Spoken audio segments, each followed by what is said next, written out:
कथावाचक अनिरुद्धाचार्य का महिलाओं पर विवादित बयान। महिला आयोग अध्यक्ष बबीता चौहान ने जताई कड़ी आपत्ति।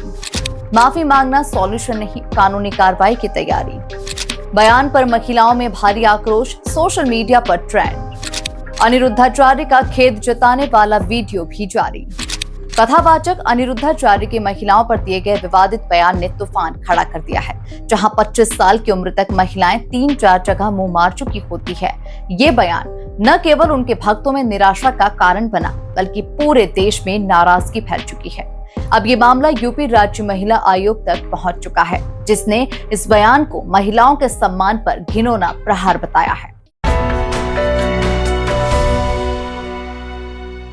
नमस्कार, मैं हूं हिना मेहता और आप देख रहे हैं न्यूज टाइम नेशन। कथावाचक अनिरुद्धाचार्य ने एक कार्यक्रम में कहा कि 25 साल की उम्र तक महिलाएं 3-4 जगह मुंह मार चुकी होती हैं। क्योंकि अब लड़कियां लाते हैं 25 साल की, अब 25 साल की लड़की 4 जगह वो मुंह मार चुकी होती है, सब नहीं पर बहुत।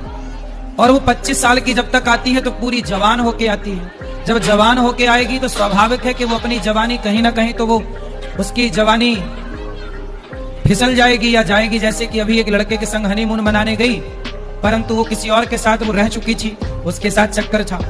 इस विवादित टिप्पणी ने खासकर महिलाओं में गुस्से की लहर पैदा कर दी। यूपी राज्य महिला आयोग के अध्यक्ष बबीता चौहान ने इस बयान पर तीखी प्रतिक्रिया दी है। उन्होंने कहा कि आपकी कथाओं में 80% महिलाएं ही होती है। उनके चरित्र पर इतना घिनौना आरोप लगाना निंदनीय है। माफी मांगना कोई सॉल्यूशन नहीं। अनिरुद्धाचार्य के द्वारा की गई टिप्पणी का घोर विरोध करती हूँ कि जो उन्होंने महिलाओं को लेकर इतनी हल्की बात की है, जो बेटियों को लेकर इतनी हल्की बात की है, मुझे लगता है कि इससे ज्यादा गंदी और घटिया भाषा का कोई प्रयोग नहीं कर सकता, जिसमें व्यासपीठ पर बैठकर इतने बड़े कथावाचक हैं जो एक पब्लिक फिगर हैं आज, और जो मुझे कहना चाहिए कि जिनको सुनने के लिए इतना सारी पब्लिक वहां आती है, और जिसमें कहूंगी कि अगर फैंस की बात की जाए तो कम से कम 80% इनके कथा को महिलाएं सुनने के लिए आती हैं। उसके बावजूद ये ऐसे शब्दों का प्रयोग कर रहे हैं इतने बड़े उसमें होके, तो मुझे लगता है कि ये कोई अच्छी बात नहीं है। या तो इनको बुद्धि नहीं है, या ये कम उम्र में इनको ज्यादा शोहरत मिल गई, उसका ही इनको समझ नहीं आ रहा कि उसका उपयोग कैसे करें।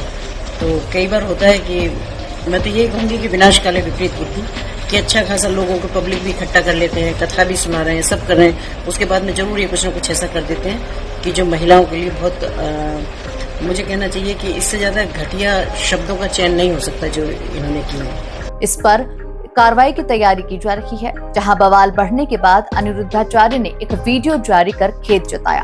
उन्होंने कहा कि उनके शब्दों का गलत अर्थ निकाला गया और उनका उद्देश्य किसी का अपमान करना नहीं था।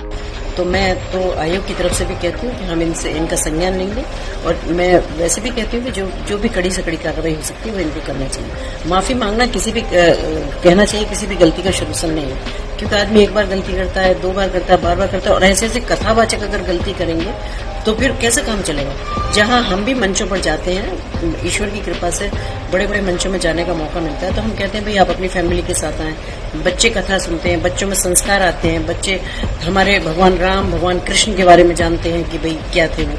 तो जब हम फैमिली से, हम खुद आह्वान ये कर रहे हैं कि वहाँ बच्चे आए, और बच्चों को ऐसे कथावाचक हैं जो इस तरह के शब्दों का प्रयोग कर रहे हैं, तो मुझे लगता है कि क्योंकि आज मैं कह सकती हूँ कि अगर बेटियों की बात की जाए तो बेटियां आज आंगन से लेकर अंतरिक्ष तक आज बेटियों की दौड़ चालू है। और अगर मैं देश की बात करूं या अपने प्रदेश की भी बात करूं तो माननीय प्रधानमंत्री जी आज महिला सशक्तिकरण पर इतना जोर दे रहे हैं, माननीय मुख्यमंत्री जी के द्वारा महिला सशक्तिकरण पर इतना काम किया जा रहा है, उसके बावजूद इतने घटिया और इतने हल्के शब्दों का इस्तेमाल कर रहे हैं तो ये बहुत ही गलत बात है। मैं इसकी घोर और कड़े शब्दों में निंदा करती हूँ। ये भी सच है कि अनिरुद्धाचार्य की कथाओं में महिलाओं की संख्या अधिक होती है। उनकी कथाएं सुनने वाले अधिकतर लोग महिला श्रोता ही हैं, जो अब उनके इस बयान से काफी आहत हैं। न्यूज टाइम नेशन के लिए अरुण राजपूत की रिपोर्ट। आपको हमारी खबर कैसी लगी हमें कमेंट सेक्शन में जरूर बताएं। ये वीडियो आप YouTube पर देख रहे हैं तो इसे लाइक करके चैनल को सब्सक्राइब करें। फेसबुक, इंस्टाग्राम, एक्स और थ्रेड के जरिए हमसे जुड़ें और हमारे पेजेस को लाइक और फॉलो करना बिल्कुल भी न भूलें। नमस्कार। सब्सक्राइब करें आपका अपना चैनल न्यूज टाइम नेशन, और हर खबर सबसे पहले पाने के लिए बेल आइकॉन जरूर दबाएं। और हाँ, खबरें पसंद आ जाएं तो लाइक और शेयर करना ना भूलें।